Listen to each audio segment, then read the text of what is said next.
Bismillahirrahmanirrahim. Assalamualaikum warahmatullahi wabarakatuh. Alhamdulillahi ala ihsanih wa syukru lahu ala taufiqihi wa amtinanih wa asyhadu an la ilaha illallah wahdahu la syarika lahu ta'ziman li sya'nih wa asyhadu anna Muhammadan abduhu wa rasuluhu da'ila ridwanih. Allahumma salli alaihi wa ala alihi wa ashabihi wa ikhwanih. Pada pertemuan yang lalu telah kita bahas bagaimana tentang tewasnya Fir'aun yang ditenggelamkan oleh Allah di Laut Merah dan kejadiannya pada tanggal 10 Muharram. Allah berfirman, "Kam taraku min jannati wa uyun." Alangkah banyaknya taman dan mata air yang mereka tinggalkan. Fir'aun dan anak buahnya keluar meninggalkan kemewahan mereka. Taman-taman yang indah, mata air indah yang ada di Mesir mereka tinggalkan.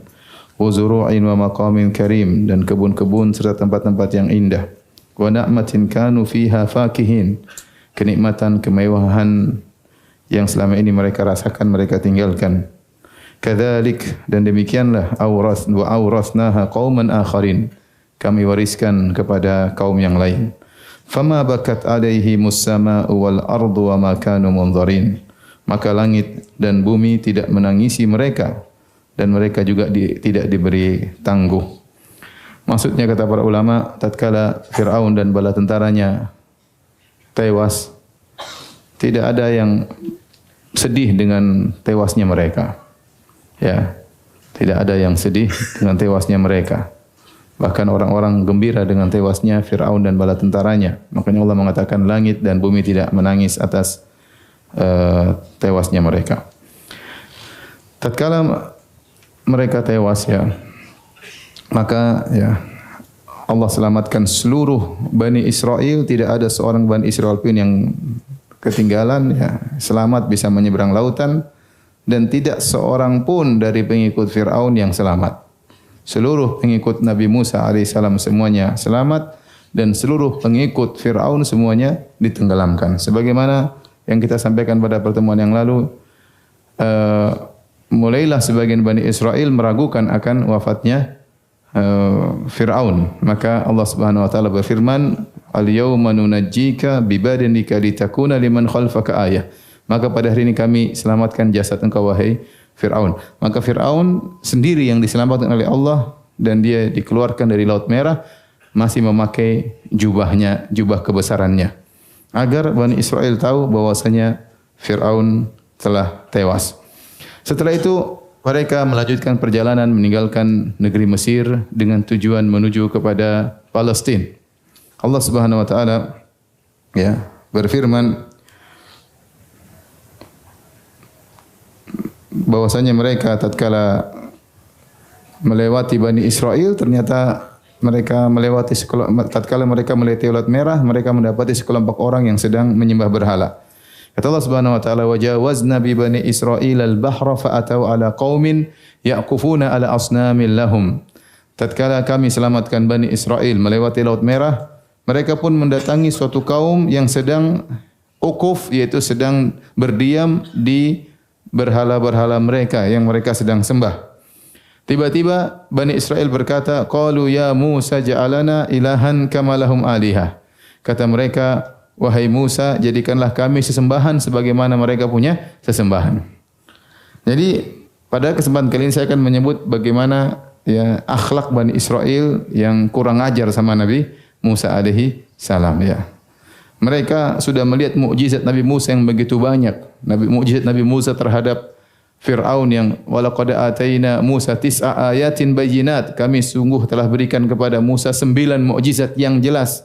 Mereka lihat mukjizat yang begitu banyak dilakukan oleh Nabi Musa alaihissalam, namun mereka tetap berandal terhadap Nabi Musa, kurang ajar terhadap Nabi Musa, dan kita akan sebutkan silsilah kurang ajarnya mereka pada pertemuan kali ini. Di antaranya, baru saja mereka selamat melewati Laut Merah, mereka melewati sebagian orang yang sedang menyembah berhala, tiba-tiba mereka punya ide, ya. Ya Musa, tolong bikinkan kami patung seperti mereka punya patung. Subhanallah. Nabi Musa ini baru saja diselamatkan oleh Allah, baru saja melihat mukjizat yang Allah berikan kepada Nabi Musa. Kok tiba-tiba minta kesyirikan? Ya Musa, ij'al lana ilahan kama lahum alihah. Buatkanlah bagi kami berhala sebagaimana mereka punya berhala. Kata para ulama, ini diakibatkan karena mereka terlalu lama ditindas oleh suku Akbat dari Mesir. Mereka ratusan tahun di bawah ya penindasan Firaun dan pengikutnya, sehingga ya karena interaksi yang sangat kuat, apalagi status mereka sebagai budak, sementara Firaun dan badan tentaranya sebagai penguasa, maka mewariskan pemikiran suku Akbat kepada mereka. Namanya interaksi pasti membuat pengaruh. Oleh karena kita tahu sebagian adat istiadat orang-orang Hindu ya masih tersebar di sebagian kaum muslimin. Kenapa? Karena terlalu lama ya. Terlalu lama dulu Hindu lama di sini, kemudian interaksi yang luar biasa, kemudian akhirnya masih tersisa warisan-warisan mereka yang diikuti oleh kaum muslimin ya. Sampai ada orang Hindu menulis buku tentang adat istiadat Hindu yang masih berlaku dalam tradisi umat Islam. Saya pernah pegang bukunya karangan orang pendeta Hindu ya. Kenapa? Interaksi yang terlalu kuat. Demikian juga kata para ulama, bagaimana Bani Israel minta dibikinkan Tuhan? Padahal baru diselamatkan oleh Allah Subhanahu wa taala. Karena mereka terlalu lama berinteraksi dengan kaum Mesir, ratusan tahun, apalagi status mereka sebagai anak buah, sebagai budak. Akhirnya mereka minta dibikinkan Tuhan. Maka apa kata Nabi Musa alaihissalam ya? Innakum qaumun tajhalun ya. Sungguhnya kalian adalah orang-orang yang jahil ya. Ij'al lana ilahan kama lahum alihah. Qala innakum qaumun tajhalun. Sungguhnya kalian adalah orang-orang yang jahil. Inna haula'i mutabarrum ma hum fihi wa batilu ma kanu ya'malun. Qala aghairallahi abghikum ilahan wa huwa faddalakum 'alal alamin. Kata Nabi Musa, sungguhnya mereka para penyembah berhala akan terputus keyakinan mereka dan batil apa yang mereka kerjakan. Yang mereka kerjakan itu kesyirikan, kebatilan. Apakah kalian ingin aku mencarikan Tuhan lain selain Allah untuk kalian? Padahal Allah yang telah muliakan kalian di atas alam semesta. Ini kemungkinan pertama yang mereka lakukan kepada Nabi Musa alaihissalam. Kemudian Allah Subhanahu wa taala memanggil Nabi Musa alaihissalam dalam firman-Nya, wa wa'adna Musa 30 lailatan wa atmamnaha bi 10 fatama miqatu rabbih 40 lailah. Kami pun membuat perjanjian untuk bertemu dengan Nabi Musa setelah 30 hari, kemudian kami sempurnakan tambah lagi 10 hari jadi 40 hari, maka jadilah janji bertemu dengan Rabb-Nya Nabi Musa 40 hari. Maka Allah menyuruh Nabi Musa datang untuk menemui Allah Subhanahu wa taala di Bukit Tursina. Maka Nabi Musa alaihissalam puasa selama 30 hari. Puasa selama 30 hari. Kemudian setelah 30 hari lewat, maka Nabi Musa pun berbuka. Kemudian beliau pun pergi kepada Allah Subhanahu wa taala. Maka Allah bertanya, "Kenapa kau berbuka wahai Musa?" Kata Nabi Musa, "Agar saya merubah aroma bau mulutku." Kata Allah Subhanahu wa taala, "Tidakkah kau tahu bahwasanya bau mulut orang yang berpuasa lebih baik di sisiku daripada bau minyak kasturi? Pulanglah engkau dan berpuasa lagi 10 hari." Maka Nabi Musa pulang lagi, kemudian dia berpuasa 10 hari. Itulah firman Allah Subhanahu wa taala, "Wa atmamnaha bi 10." Kami pun suruh tambah lagi 10 hari. Fatamma miqatu rabbih 40 lailah. Maka jadilah waktu untuk bertemu dengan Allah 40 hari Nabi Musa berpuasa. Kemudian waktu Nabi Musa hendak pergi bertemu dengan Allah, Nabi Musa meninggalkan kaumnya, Bani Israel, yang baru saja diselamatkan dari kejaran Firaun dan bala tentaranya. Maka Nabi Musa alaihissalam wa qala li akhihi Haruna ukhlufni fi qaumi. Maka dia pun mengatakan kepada saudaranya, wahai Harun, tolong jadi khalifahku, yaitu penggantiku dalam mengurusi kaumku. Karena yang jadi rasul utama adalah Nabi Musa alaihissalam. Adapun Harun hanyalah pengikut Nabi Musa alaihissalam. Wa aslih wa la tattabi' sabilal mufsidin. Nabi Musa berkata, hendaknya kau berbuat baik dan jangan kau ikuti perbuatan orang-orang yang merusak. Ini isyarat dari Nabi Musa bahwasanya Bani Israel ini banyak yang kurang ajar ya. Makanya dia mengatakan, ya ukhlufni fi qaumi wa aslih. Hendaknya engkau menjadi penggantiku mengurusi mereka dan berbuat baiklah engkau wahai Harun. Wala tattabi' sabilal mufsidun. Jangan kau ikuti orang-orang jalannya orang-orang yang merusak. Dan Kalau orang dikatakan ada orang dikatakan ente yang baik ya, yang bertakwa kepada Allah, ya meskipun dia orang soleh dia jangan tersinggung. Dia jangan tersinggung. Allah Subhanahu wa taala berkata, "Ya ayuhan nabiyyu taqillah." Wahai nabi bertakwalah kepada Allah. Itu Nabi sallallahu alaihi wasallam. Apalagi kita dikatakan bertakwalah kepada Allah, berbuat baiklah ya. Jangan kita tersinggung, emang saya tidak baik? Emang saya tidak bertakwa? Enggak apa-apa. Nabi saja dibilang sama Allah, "Ya nabi, ya ayuhan nabi taqillah." Wahai Nabi bertakwalah kepada Allah. Lihatlah Nabi Musa berkata kepada Harun, "Wa aslih." Wahai Harun. Nah Harun Nabi atau bukan? Nabi. Wahai Harun berbuat baiklah engkau. Ingat, jangan ikuti orang-orang perusak dari kalangan Bani Israel. Akhirnya Nabi Musa pergi meninggalkan mereka. Walamma jaa Musa limiqatina wa kallamahu rabbuhu. Maka Nabi Musa pun pergi bertemu dengan Allah Subhanahu wa taala, terjadi pembicaraan dengan Allah. Makanya Nabi Musa disebut dengan kalimullah, yaitu yang Allah berbicara langsung dengan Nabi Musa. Yang Allah berfirman wa kallamallahu Musa taklima. Sungguh Allah telah berbicara dengan Nabi Musa dengan sebenar-benar pembicaraan. Disitulah disebutkan oleh ahlul kitab bahwasanya Allah memberikan kepada Nabi Musa 10 perintah Tuhan, ya. The 10 Commandments ya katanya. Ya. Di 10 perintah Tuhan yaitu dilarang mencuri, dilarang berzina, dilarang mencintai istri temanmu, dilarang macam-macam ya. Aturan-aturan ada 10 aturan yang itu mirip-mirip juga ada dalam Al-Qur'anul Karim. Intinya waktu Nabi Musa berbicara dengan Allah, kata para ulama, Nabi Musa rindu ingin melihat Allah Subhanahu wa taala, mendengar berbicara dengan Tuhan.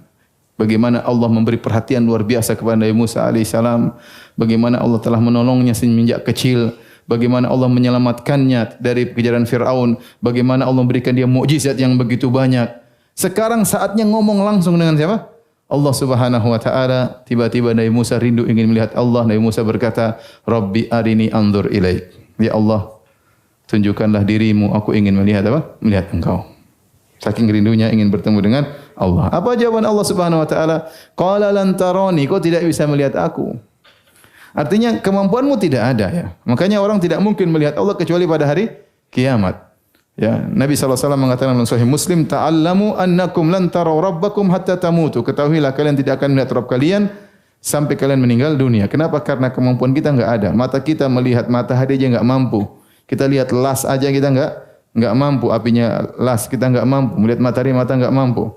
Maka Allah ingin beri gambaran kepada Musa. Jangankan engkau hai Musa manusia, gunung saja tidak mampu untuk menerima tajalliyat diriku, yaitu penampakan diriku, gunung tidak mampu. Makanya Allah mengatakan, "Qala lan tarani, walakin inzur ilal jabal." Tapi lihatlah kau kepada gunung. Fa in istaqarra makanahu fasawfa tarani. Kalau ternyata gunung mampu masih tetap pada tempatnya, kau akan melihat aku. Falamma tajalla rabbuhu lil jabali ja'alahu dakka wa kharra Musa sa'iqa. Tatkala Allah bertajalli yaitu menampakkan ya, sebagian penampakan pada gunung, tiba-tiba gunung tersebut pun hancur dan Musa pun langsung apa? Pingsan ya. Ya, gunung aja yang begitu kuat, begitu kokoh, begitu besar, hancur apalagi Nabi Musa. Nabi Musa pingsan. Ya, belum lihat Allah, baru lihat gunung sudah apa? Lihat gunung hancur, Nabi Musa ikut pingsan. Jadi yang dilihat bukan Allah, baru dilihat ada gunung yang hancur. Nabi Musa tidak kuat kemudian pingsan. Makanya dalam hadis kata Nabi SAW tentang Allah, hijabuhun nur. Sungguhnya hijab Allah penghalangnya adalah cahaya. Lau kasyafahu, kalau Allah mengangkat hijab tersebut, sitar cahaya tersebut, la ahraqat subuhatu wajhihi man taha ilaihi basarhu min khalqih. Hadis riwayat Muslim. Kalau Allah menyingkap hijab tersebut, maka subuhat, yaitu cahaya wajah Allah akan membakar semua makhluk Allah yang dilihat oleh Allah Subhanahu wa taala. Tidak kuat makhluk. Ya. Saya ulangi kata Nabi SAW tentang wajah Allah, agungnya wajah Allah, kata Nabi, hijabuhun nur. Hadis ini hadis sahih riwayat Muslim. Sungguhnya sitar Allah adalah cahaya hijabnya. Lau kasyafahu, seandainya Allah angkat hijab tersebut, la ahraqat subhatu wajhihi man taha ilaihi basarhu min khalqih. Maka cahaya wajah Allah akan membakar semua makhluk Allah yang dilihat oleh Allah Subhanahu wa taala. Dan ini oleh karenanya tidak mungkin seorang melihat Allah pada hari kiamat kala di bumi ini. Makanya waktu Nabi SAW ditanya waktu Isra Mi'raj, "Hal ra'aita rabbak?" Hadis Abu Dzar radhiyallahu anhu. "Ya Rasulullah, apakah kau melihat Tuhanmu?" Kata Nabi SAW, "Nurun anna arahu." Ada cahaya yang menghalangi. Bagaimana aku bisa melihat siapa? Allah Subhanahu wa taala. Wa kharra Musa sa'iqa, maka Nabi Musa pun pingsan. Nabi Musa pun pingsan. Ya. Oleh karenanya Rasulullah sallallahu alaihi wasallam ya pernah melihat seorang muslim marah kepada seorang Yahudi, ya. Yahudi tersebut bersumpah, ya, walladzi ikhtara Musa 'alal alamin, demi Allah yang telah memilih Nabi Musa di antara seluruh alam semesta. Maka seorang muslim tersinggung, bilang Nabi Musa dipilih di atas seluruh alam, Nabi Muhammad lebih hebat. Maka dia pun marah kepada Yahudi. Maka Rasulullah SAW tegur. Rasulullah SAW mengatakan, la tukhayyiruni bainal anbiya, jangan kalian mengatakan aku lebih baik daripada nabi-nabi yang lain. Maksudnya itu urusan Allah. Jangan ente kemudian Anda gara-gara mendahulukan saya, akhirnya Anda ribut sama yang lainnya gara-gara masalah mana lebih afdal, Nabi Musa atau Nabi Muhammad SAW. Jangan membela karena sekedar fanatik, ya. Nabi larang, ya. Yang jelas Nabi lebih mulia daripada semuanya. Tetapi Nabi ingin menjelaskan Nabi Musa juga mulia. Jangan sampai kau ingin membela saya, kau merendahkan Nabi Musa, itu maksudnya. Jangan sampai kau ingin membela saya, kau merendahkan Nabi Musa. Maka kemudian Nabi Muhammad SAW menjelaskan, fa inna nasa, ya, yus'aquna yaumal qiyamah. Sungguhnya pada hari kiamat semua manusia dibuat mati oleh Allah Subhanahu wa taala. Wa ana awwalu man yufiq, dan aku adalah orang yang pertama kali sadar dari pingsan tersebut. Fawajadtu Musa, tiba-tiba aku mendapati Nabi Musa batishan ala qa'imatin min qawaimil arsh. Tiba-tiba aku sudah melihat, waktu saya terjaga, saya sudah lihat Nabi Musa sedang memegang arsy Allah Subhanahu wa taala. Fala adri, aku tidak tahu. A'afaqa qabli, apakah dia lebih dahulu sadar daripada saya? Am juziya bisaqati at-tur, apakah dia tidak dipingsankan oleh Allah karena sudah pernah dipingsankan waktu di dunia gara-gara minta lihat Allah Subhanahu wa taala. Jadi Nabi ingin menjelaskan, ya, jangan kalian gara-gara ingin menyanjungku akhirnya kalian mencela siapa? Nabi yang lain. Jangan kalian mencela Nabi Musa. Buktinya waktu hari kiamat Allah mematikan seluruh manusia dan saya yang pertama kali bangun. Tiba-tiba waktu saya sadar, saya lihat Nabi Musa sudah sadar. Apakah dia lebih sadar dahulu sebelum aku? Tentu berarti dia dimulia dalam sisi ini. Atau dia tidak dimatikan gara-gara dia sudah pernah dipingsankan sebelumnya waktu di dunia, dan dalam dua kondisi tersebut Nabi Musa punya kelebihan di situ. Ya, oleh karenanya kita katakan secara umum Nabi Muhammad SAW lebih afdal daripada seluruh Nabi, tapi ada sebagian-sebagian hal yang memang sebagian Nabi memiliki kelebihan, ya. Contoh seperti Nabi Yusuf alaihissalam paling tampan di antara seluruh para Nabi, ya. Paling tampan di antara seluruh para Nabi dengan pernyataan Nabi waqad u'tiya syatral jamal. Yusuf telah diberikan setengah ketampanan. Taib. Akhirnya Nabi Musa waktu pergi meninggalkan kaumnya, ternyata kaumnya bikin ulah lagi, ya. Kata Allah Subhanahu wa taala, ya. Wattakhadha qaumu Musa min ba'dihi min huliyihim ajlan jasadan lahu khuwar. Alam yarau annahu la yukallimuhum wa la yahdihim sabila. Ittakhadhuhu wa kanu zalimin. Waktu Nabi Musa pergi, mereka bikin patung sapi. Bikin patung sapi, kemudian dibuat dari emas. Emas-emas tersebut itu dari mana? Jadi disebutkan oleh para ahli tafsir, waktu Bani Israel pergi meninggalkan kota Mesir, mereka sempat sebagian mereka mencuri emas-emasnya suku Mesir, ya. Sekalian kita diusir, sekalian apa kita nyolong. Akhirnya mereka bawa pergi. Ketika mereka sudah lewat Laut Merah, Nabi Musa tegur, ini tidak halal bagi kalian, kalian nyuri barang.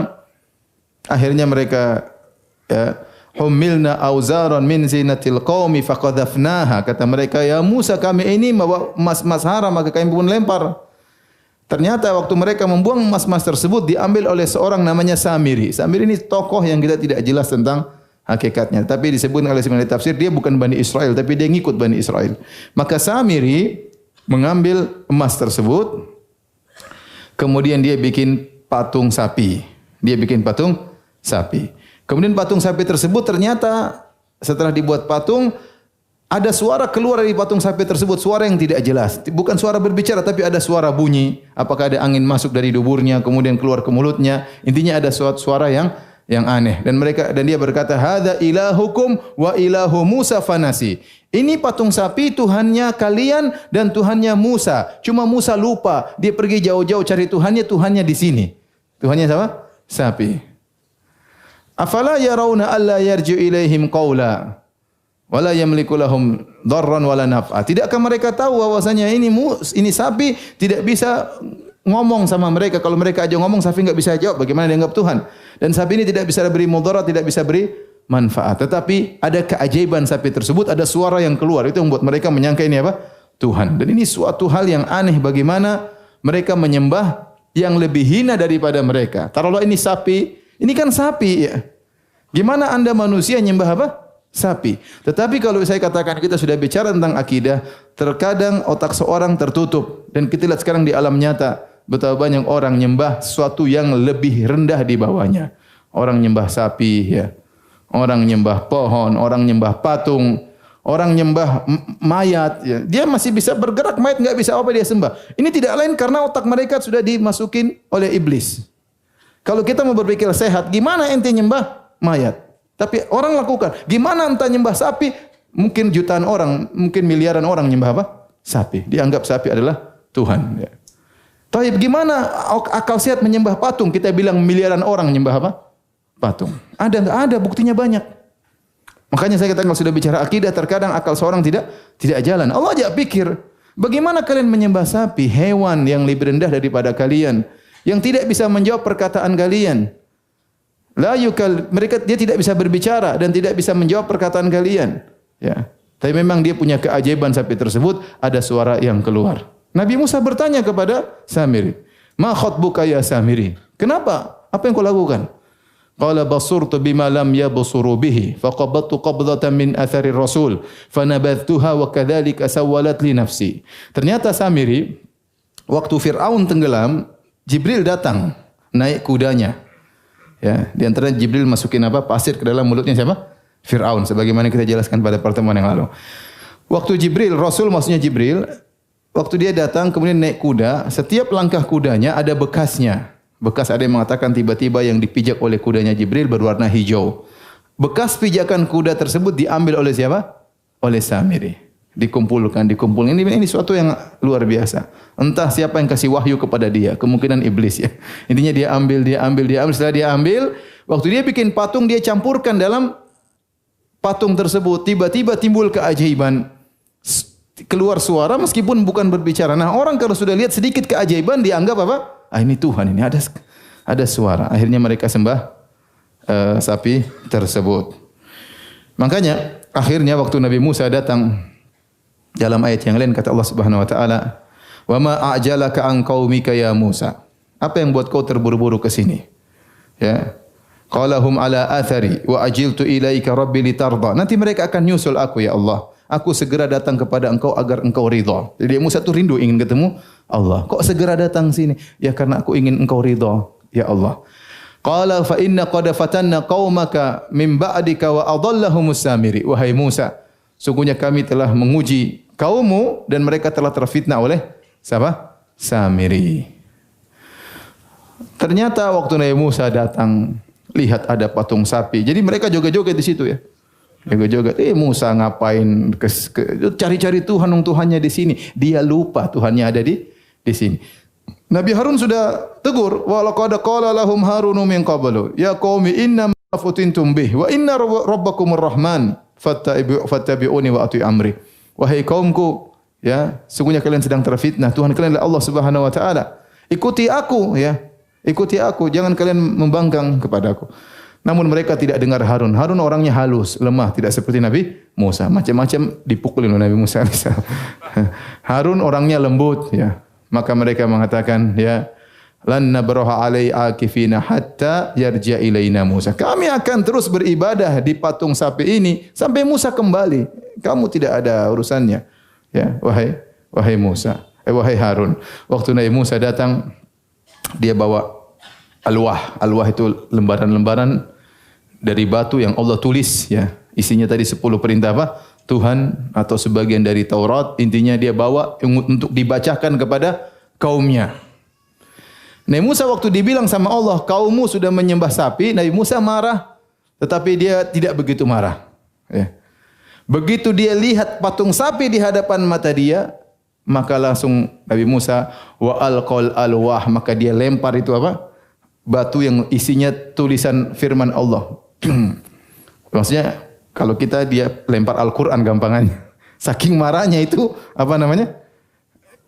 Al-Qur'annya versi Taurat itu dia lempar. Kemudian dia pun marah kepada kaumnya, dia datang kepada Nabi Harun ya. Kemudian ya apa namanya? Fa akhadha bi ra'si akhihi yajurruhu ilaih. Maka dia pegang kepala Harun, dia tarik, Harun. Saking marahnya. Nabi Harun mengatakan, "Ya bena umma, la ta'khudh bi lihiyati wala bi ra'si." Jangan kau pegang jenggotku dan kepalaku. Marahnya bukan, "Kamu tuh ngapain?" Enggak. "Kamu tuh ngapain?" gitu lah. Ditarikin. Saking kuatnya Nabi Musa alaihissalam. Kata Nabi Harun, "Wa kanu yastad'afuni." Mereka menganggap aku lemah. "Wa kadu inna qaumi istata'afuni wa kadu yaqtulunani." Mereka menganggap aku lemah, bahkan mereka mau bunuh saya waktu saya tegur-tegur. Dan Nabi Harun tidak berkutik di hadapan Bani Israel. Ini menunjukkan Bani Israel kurang ajar. Nabi Musa pergi, mereka bikin apa? Syirik. Nabi Musa datang, Nabi Musa marah. Akhirnya ditegur, Samiri diusir. Akhirnya Nabi Musa pun mengambil sapi tersebut, kemudian dibakar, ya, kemudian bakaran tersebut dilemparkan ke lautan. Setelah itu Nabi Musa alaihissalam menyuruh mereka untuk bertobat, ya. Untuk bertobat kepada Allah Subhanahu wa taala yang Allah Subhanahu wa taala ya sebutkan dalam Al-Qur'an, ya. Faqtulu anfusakum. Cara bertobatnya kata Allah, faqtulu anfusakum. Bunuhlah diri kalian. Ya, bertobat, tapi tobatnya dengan apa? Bunuh. Dan ini syariat zaman dahulu. Akhirnya dipisahkan. Tidak semua mereka nyembah berhala. Yang nyembah berhala mana? Minggir. Mayoritas. Sudah duduk situ semua. Yang tidak menyembah berhala, minggir. 2 kelompok. Kemudian yang tidak menyembah berhala, semua pegang pedang. Untuk membunuh yang menyembah berhala. Saat di sini zaman dahulu. Setelah itu Allah turunkan semacam kabut, ada yang mengatakan zullah, semacam ada yang mengatakan kegelapan karena mereka tidak tega untuk membunuh saudara mereka sendiri. Maka Allah turunkan kabut, kemudian Nabi Musa suruh bunuh. Ada yang bunuh kakaknya, bunuh adiknya, bunuh bapaknya, bunuh saudaranya. Pokoknya disuruh bunuh, tidak tahu siapa yang dia bunuh. Banyak yang meninggal tatkala itu. Sampai dalam sebagian buku tafsir mengatakan waktu kejadian tersebut sampai 70.000 yang meninggal dunia karena mereka semua pada berbuat kesyirikan. Akhirnya diberhentikan. Tidak semua, masih ada sebagian yang masih hidup. Setelah itu Nabi Musa ingin bertobat lagi kepada Allah Subhanahu wa taala, maka beliau memilih sekitar 70 orang, ya, waqtara Musa qaumahu 70 rajulan limiqatina. Allah Subhanahu wa taala menyebutkan maka Nabi Musa pun membawa 70 orang dari ribuan Bani Israel, orang-orang yang sangat soleh untuk mewakili kaum mereka untuk minta ampun kepada Allah Subhanahu wa taala. Berjalan Nabi Musa bersama Harun bersama 70 orang tersebut menuju ke Bukit Tursina untuk minta ampun kepada Allah Subhanahu wa taala akibat perbuatan kaum mereka. Waktu Nabi Musa berbicara dengan Allah Subhanahu wa taala, disebutkan mereka mendengar ada pembicaraan dia. Kemudian mereka berkata, "Wahai Musa, ya, lan nu'mina laka hatta narallaha jahrah." Ini 70 orang paling soleh di Bani Israel. Mereka berkata, "Wahai Musa, kami enggak mungkin beriman sama Tuhanmu sampai kami lihat Tuhanmu jelas-jelas." Kurang ajar atau tidak? Kurang ajar. Ini yang paling soleh di antara mereka. Nabi Musa ngomong, mereka enggak percaya. Mana Tuhanmu dulu, baru kita percaya. Fa akhadhathumus sa'iqatu, tiba-tiba Allah turunkan halilintar, tewaslah mereka. Kurang ajar mereka. Kemudian setelah mereka tewas, Nabi Musa minta ampun kepada Allah. Tsumma ba'atsnakum min ba'di mautikum, Allah bangkitkan lagi mereka. Ya, dalam surat Al-Baqarah Allah menyebutkan beberapa kejadian mati Allah hidupkan, mati Allah sampai 5 kali kejadian. Ini kejadian pertama. Ya. Jadi akhirnya mereka bertobat kepada Allah Subhanahu wa taala, ya. Kemudian mereka pun pulang ke negeri mereka, ya. Disebutkan Nabi Musa juga kemudian menerima Taurat. Nabi Musa sampaikan kepada kaumnya, "Wahai kaumku, sungguhnya inilah Taurat yang Allah turunkan kepadaku maka jalankan Taurat tersebut. Apa kata Bani Israel? Wahai Musa, lihat dulu peraturannya berat atau tidak. Kalau berat kita tinggalkan, kalau mudah kita jalankan. Masya Allah. Saya tidak tahu ini Bani Israel yang kurang ajar luar biasa. Jadi mereka masih nawar. Musa mengatakan ini dari Allah. Saya sudah jauh-jauh datang dari Allah. Mereka masih nawar lagi. Lihat dulu apa dulu isinya. Kalau bisa kita kerjakan, kalau enggak. Jadi mereka protes. Ya kalau yang soleh saja tadi mengatakan tidak beriman kecuali Allah, langsung dikasih kirim apa? Halilintar, apalagi yang bahlul-bahlulnya ya. Intinya akhirnya kata Allah, wa idna taqanal jabala fawqahum. Karena mereka tidak mau menjalankan Taurat, Allah angkat gunung itu. Gunung di atas. Ente enggak mau jalankan, giar gunung. Hanya mereka ketakutan lihat gunung, ya udah kita taat. Jadi subhanallah mereka melihat mukjizat yang begitu banyak. Bayangkan tiba-tiba mereka enggak patuh datang apa? Gunung. Siap mereka enggak jalanin, jatuh ditimpa gunung.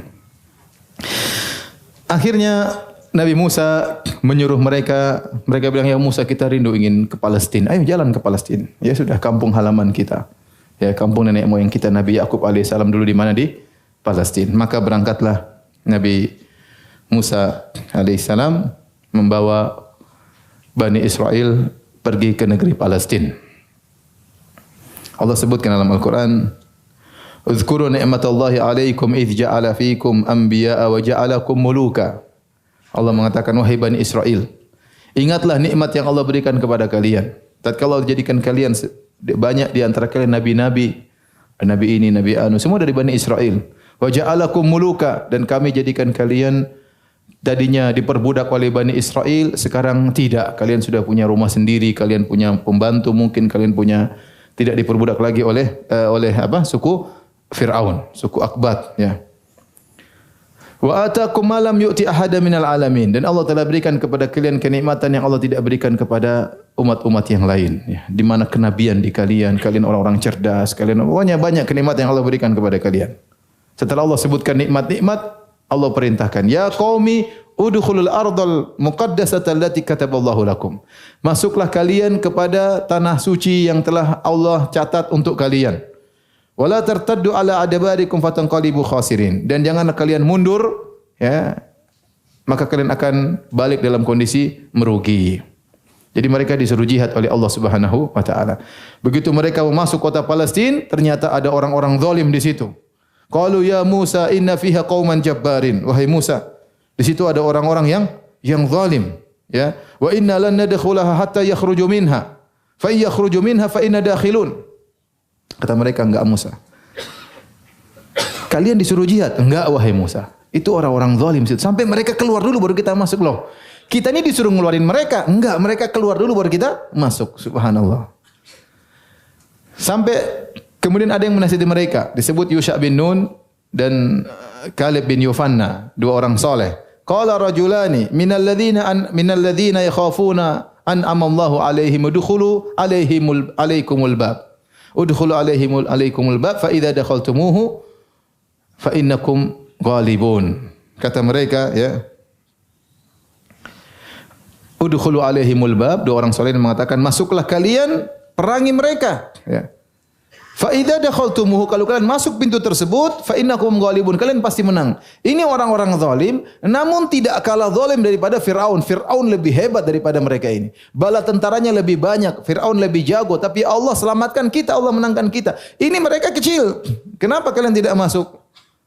Apa jawab mereka? Ya Musa, inna lan nadkhulaha abadan ma damu fiha. Mereka ngeyel, wahai Musa, selama-lamanya kami tidak akan masuk. Ya. Selama mereka masih di situ, kami tidak bakalan masuk.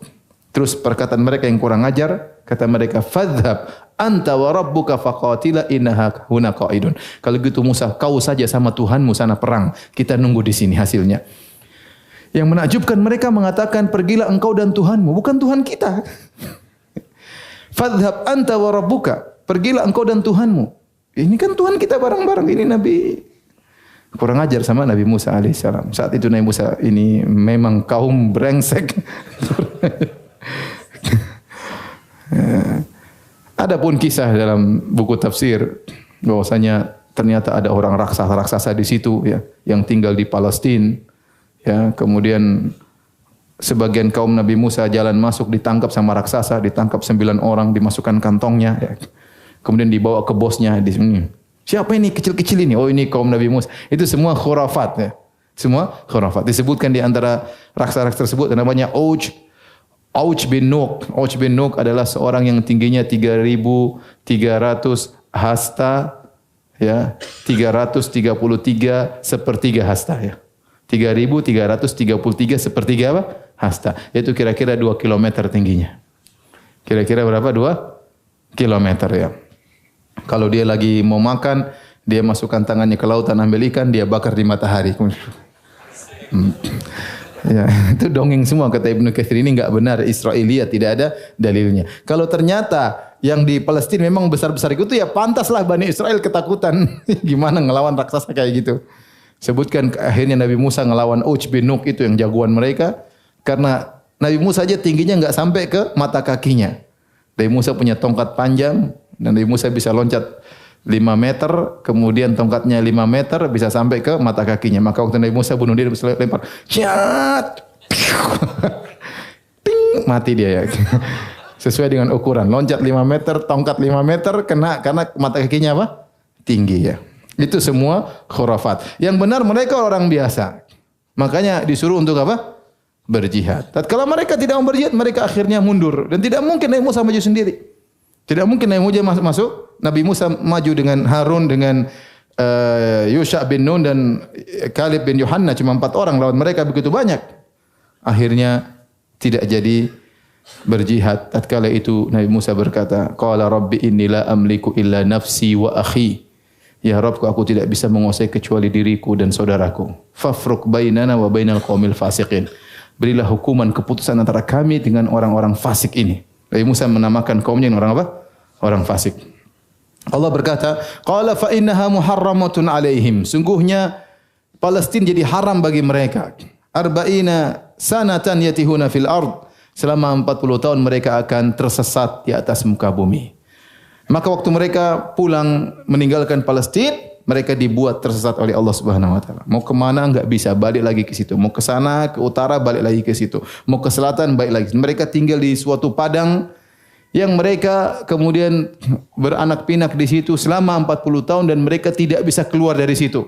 Kemanapun mereka pergi, kondisinya selalu kembali kepada tempat yang sama. Disebut dengan masa tih, yaitu masa mereka disesatkan oleh Allah Subhanahu wa taala. Allah berkehendak bisa.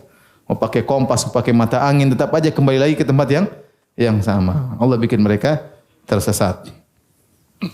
Nah, di dalam masa-masa mereka tersesat tersebut terjadi banyak kejadian. Ya. Di antaranya, ya, mereka mengeluh kepada Nabi Musa. Ya, ya Musa, ini padang pasir panas banget. Ya. Mintalah kepada Tuhanmu agar menaungi kita. Maka Allah kirim apa? Ya, gomama. Ya. Wa anzalna alaikumul gomama. Ya. Allah turunkan apa? Awan. Jadi mereka kemana-mana adem, luar biasa. Ini mukjizat bukan? Mukjizat. Bayangkan mereka kemana-mana ada awan datang. Semua panas mereka adem. Allah ingatkan, kami berikan kalian nikmat begitu banyak, kami turunkan awan. Sementara orang semua kepanasan. Kemudian setelah itu mereka bilang, wahai Musa, kami lapar. Kata Allah, wa anzalna alaikumul manna wassalwa. Allah turunkan makanan. Al-manna wassalwa. Ada yang mengatakan makanan dari surga, ada yang makanan dari langit. Intinya makanan tersebut turun. Manna wassalwa. Manna ada yang mengatakan makanan yang siap dimakan, ada yang mengatakan tumbuh-tumbuhan, biji-bijian yang enak. Intinya manna tersebut nyantol di pohon-pohon. Mereka tinggal ambil, tinggal makan. Adapun salwa adalah burung yang mudah untuk ditangkap. Tidak susah. Tinggal mereka panggang, mereka makan enak. Ya, mereka makan. Sudah dikasih kenikmatan. Makanan bukan makanan biasa. Ya. Ini makanan kalau istilah kita restoran yang paling enak. Manna wa salwa. Datang tinggal makan. Lama-lama mereka bosan. Kata mereka, fad'u lana rabbaka yukhrij lana min bakaliha wa kithai wa fumiha wa adasa wasaliha. Ya. Ya Allah, ya Musa, mintalah kepada Tuhanmu ganti makanan ini. Jangan manna salwa terus. Kami ingin makan ketimun, pengen makan adas, pengen makan bawang putih, bawang merah, ya, sayur-sayuran. Kata Nabi Musa, "Qala atastabiduna alladhi huwa adna billadhi huwa khair ihbitu misran fa inna lakum ma sa'altum." Kalian mau ganti makanan lezat ini dengan sayur mayur, ketimun, bawang putih, bawang merah, adas. Itu di mana-mana juga ada. Kalian tinggal pergi ke sana kalian dapat. Kenapa susahnya? Kalian ingin makan sayur tinggal pergi ke sana, ambil, ya tinggal mana salwa turun lagi. Subhanallah, mereka apa? Mereka tidak pernah puas. Jadi selalu nuntut kepada mintakan, tapi tidak patuh kepada Allah Subhanahu wa taala. Luar biasa. Jadi mukjizat yang mereka dapatkan itu banyak sekali. Kemudian juga mereka haus, ya. Wa idh istasqa Musa liqaumihi faqul nadrib bi asaqal hajar. Kata mereka, wahai Musa, haus Musa, kita perjalanan jauh enggak ada air. Minta kepada Tuhanmu agar berikan minum kepada kami. Dari Musa berdoa. Maka Allah mengatakan, pukulkan batu dengan tongkatmu, fanbajasat minhu, maka keluarlah dari batu tersebut 12 keran. Jadi batu tiba-tiba 12 keran. Kenapa? Karena mereka 12 suku. Ya. Masing-masing ngambil dari kerannya. Itu batu dipukul, ting, keluar 12. Akhirnya kalau sudah selesai, kerannya tertutup, kemana-mana mereka pikul batu itu. Jangan sampai apa? Kehausan lagi. Setiap haus dipukul, ting, keluar apa? Air. Jadi maksud saya mukjizat yang mereka rasakan terlalu apa? Terlalu banyak. Tapi mereka memang kurang ajar, ya.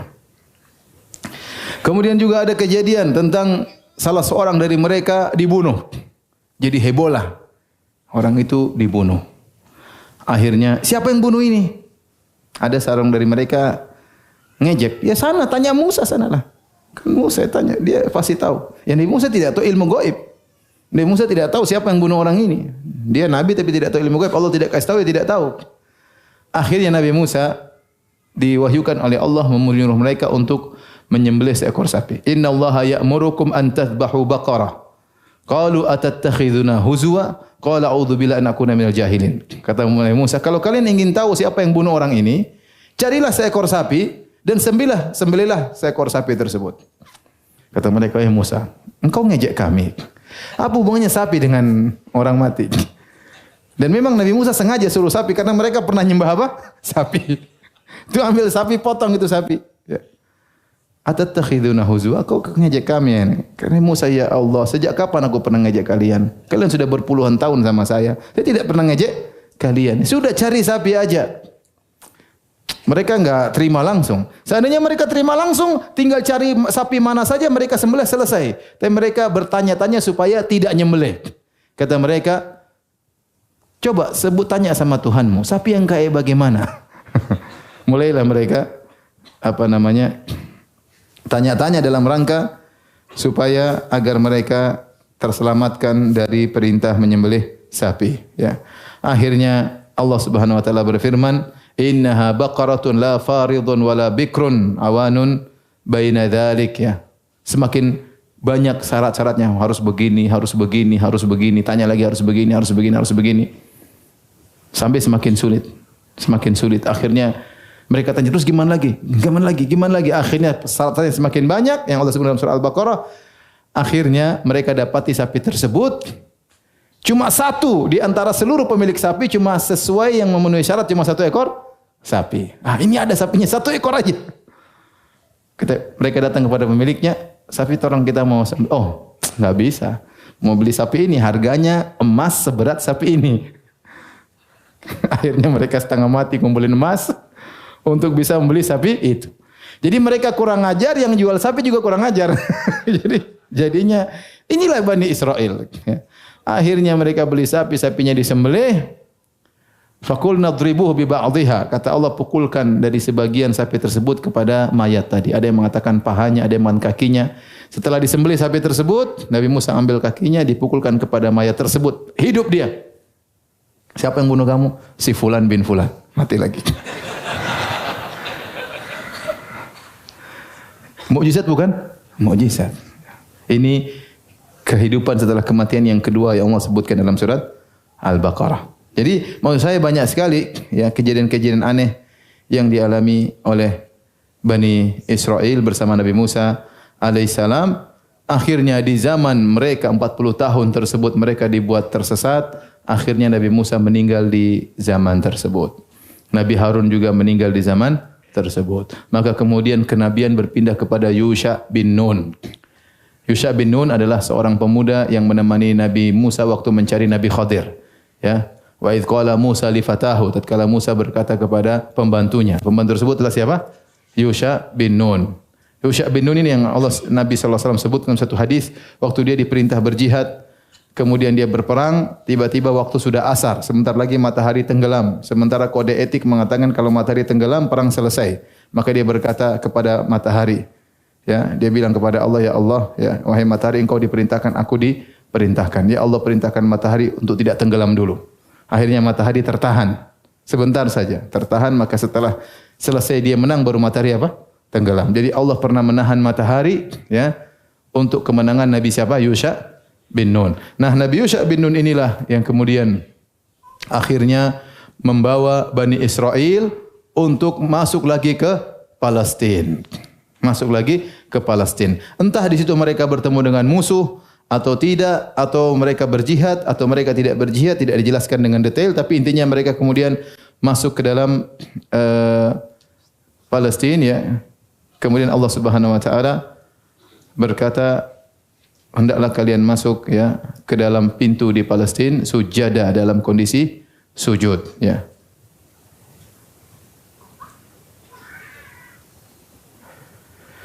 Tapi waktu mereka disuruh sujud untuk masuk maksudnya sujud masih dalam kondisi ruku. Sujud sini maksudnya dalam kondisi ruku. Jadi mereka masuk ke kota Palestina dengan penuh kerendahan, berterima kasih, bersyukur kepada Allah Subhanahu wa taala, ya. Wadkhulul baba sujada wa qulu hittah. Masuklah kalian ke pintu Palestina dalam kondisi ruku, tunduk kepada Allah. Kalian berkata astaghfirullah, astaghfirullah. Hittah artinya, ya Allah, ampunilah kami, ampunilah kami. Selama ini kami maksiat, kemudian disiksa, tersesat 40 tahun, dihukum. Jadi disuruh masuk kota Palestina dalam kondisi ruku dan dalam kondisi beristighfar. Tetapi ternyata mereka tidak ruku. Malah mereka duduk, kemudian mereka dorong-dorong pantat mereka masuk ke dalam. Jadi kurang ajar ini. Sudah selesai hukuman masih kurang ajar. Kemudian disuruh bilang hittah, itu artinya ampunilah kami ya Allah. Mereka jawab hintah. Gandum, pingin makan. Jadi subhanallah, ini makhluk kurang ajar sekali, ya. Ini Bani Israel. Fabaddala alladziina dzalamu qawlan ghairal ladzi qila lahum, ya. Mereka mengganti perkataan, harusnya bilang hittah, mereka ganti hittah. Jadi tidak ada suatu suku yang kurang ajar kepada Tuhan seperti apa? Seperti Bani Israel, ya. Sangat-sangat kurang ajar, ya. Makanya kalau antum lihat isi Taurat, mereka sifati Allah dengan sifat yang kurang ajar, ya. Mereka bilang Allah istirahat pada hari Sabtu, habis ciptakan langit bumi 6 hari, Allah capek, ya. Ya, kita juga capek, hari Sabtu kita libur, solidaritas sama Tuhan. Masa Tuhan istirahat kita kerja? Jadi mereka sifati para nabi seperti Nabi Harun. Kata mereka Nabi Harun yang bikin patung sapi. Nabi Harun yang suruh bikin patung apa? Sapi. Padahal dalam Al-Quran Nabi Harun yang ngelarang. Mereka bilang Nabi Daud alaihissalam naksir sama istri orang. Kemudian akhirnya dia intip istri orang. Akhirnya dia suruh suaminya perang supaya mati. Bahkan dia berzina dengan istri orang sebelum. Mengerikan. Bilang mereka Nabi tentang Nabi Nuh, tentang Nabi Lut, tentang. Jadi mereka menggambarkan Nabi-Nabi Bani Israel dalam Taurat rusak. Kalau nabi-nabi saya rusak, apalagi apa? Bani Israelnya. Jadi inilah, ya, kisah Nabi Musa, dan akhirnya Nabi Musa disebutkan waktu Nabi Musa meninggal dunia, datang malaikat maut kepada Nabi Musa alaihissalam dalam bentuk menjelma menjadi manusia. Kemudian dia ingin mencabut nyawa Nabi Musa, ya. Kata malaikat, ajib rabbak, penuhi panggilan Rabbmu. Nabi Musa marah. Falatama Musa ainal malakil maut. Maka malaikat maut ditampar oleh Nabi Musa, matanya keluar. Kata para ulama, karena malaikat waktu itu dalam menjelma menjadi apa? Manusia. Maka sebagian sifat manusia ada pada malaikat. Maka ditampar oleh apa? Nabi Musa malaikat tersebut. Sehingga matanya buta, ya.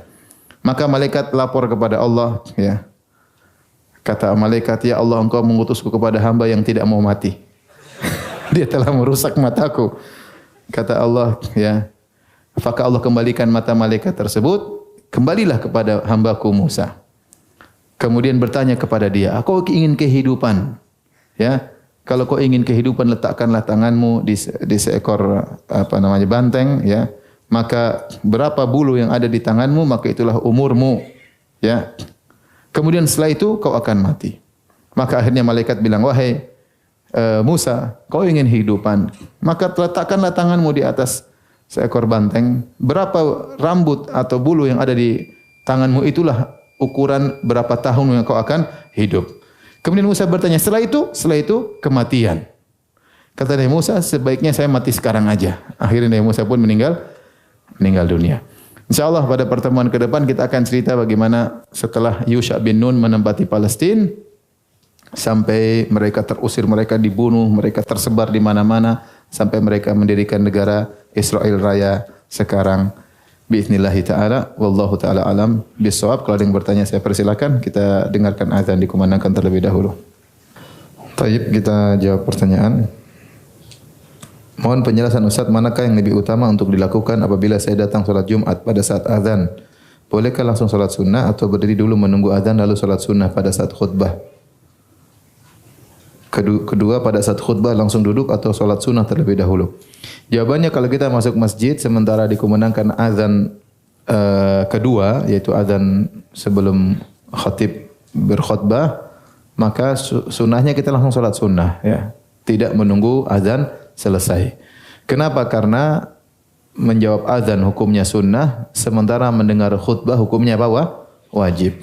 Kalau kita menunggu azan selesai, maka kita akan salat sunnah tatkala khatib sedang berkhutbah. Dan itu kita akhirnya meninggalkan sebagian kewajiban. Tetapi kalau kita tatkala di azan dikumandangkan kita salat sunnah, berarti kita hanya meninggalkan sunnah menjawab apa? Azan. Jadi kesalahan banyak dilakukan oleh orang, kalau sudah azan mereka berdiri dulu, jawabin azan selesai baru mereka apa? Salat. Harusnya langsung salat saja. Ya, sehingga tatkala khatib berkhutbah mereka sudah bisa dengar dari awal. Kondisi kedua, kalau dia datang khatib sudah berkhutbah, maka tetap dianjurkan salat sunnah tetapi yang ringan, ya. Tidak harus baca surat setelah Al-Fatihah, ya, tapi intinya salat yang cepat karena kita ingin melaksanakan salat tahiyatul masjid dan segera mendengarkan khutbah daripada khatib.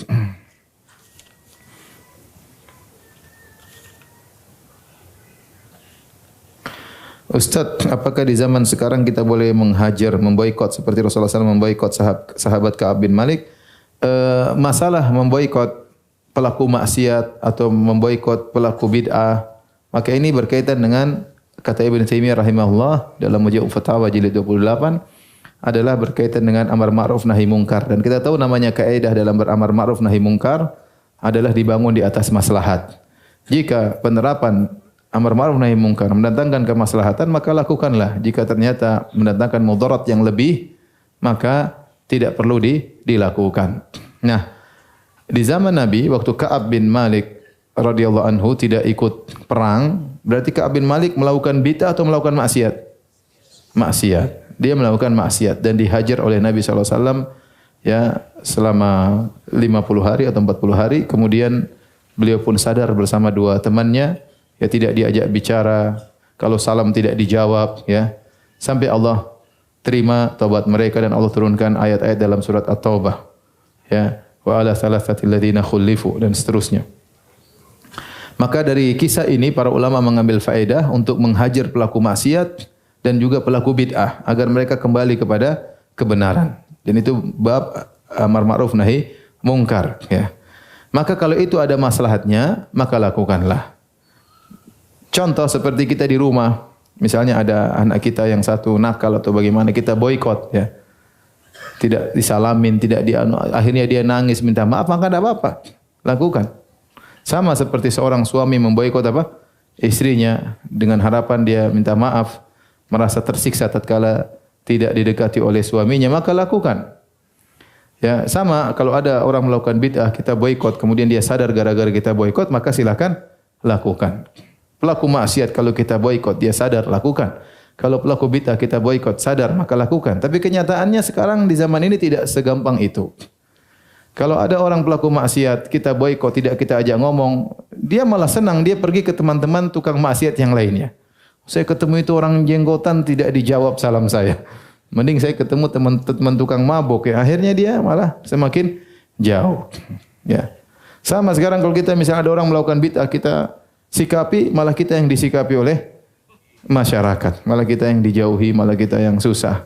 Sama sekarang ada istri yang misalnya tidak taat, kita boikot, kita yang sengsara. Iya, kita yang sengsara. Dia santai-santai saja, kita yang sengsara. Beda kalau seorang istrinya 4, kalau satu diboikot, pasti istrinya sadar. Tapi kalau istri cuma satu, ya udah. Ya, kita boikot dia, emang gue pikirin katanya. Kita yang menderita ya. Oleh karenanya saya sering ditanya, Ustaz, saya boikot istri saya tidak bermanfaat. Itu banyak terjadi, ya. Maka cara untuk menanggulangi permasalahan tersebut bukan dengan memboikot. Tapi intinya itu adalah masalah ijtihadiyah, dilihat kondisi.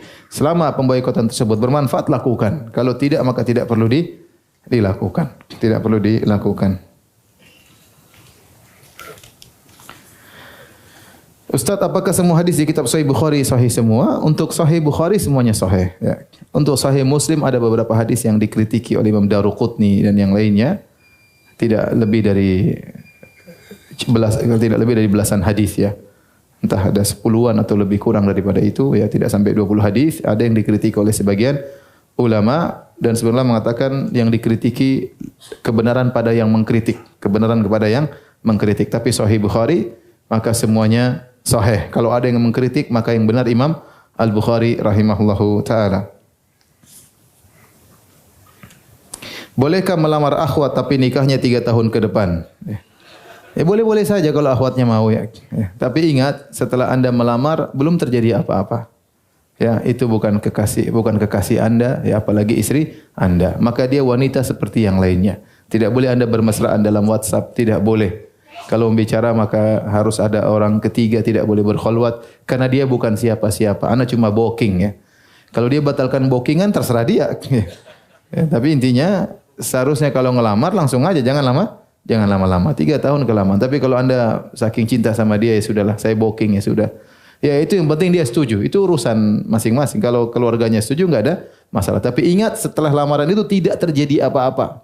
Dia masih wanita yang seperti wanita yang lain. Tidak boleh bermesraan, tidak boleh chatting-chattingan, pacar-pacaran di chattingan, tidak boleh. Ya, tidak boleh berkhulwat dan yang lainnya. Kenapa harus 3 tahun ya, akhi? Kasihan. Duit enggak ada kayaknya. Ustaz, apakah ada hadis yang menyatakan akan ada pernikahan di surga antara Siti Asiyah dengan istri Fir'aun dengan Nabi Muhammad SAW dan Maryam dengan Nabi Muhammad? Saya tidak tahu hadis ini ya. Jika ada, apakah ada amalan untuk hadir dalam pernikahan tersebut? Nah, hadisnya aja belum tentu ada.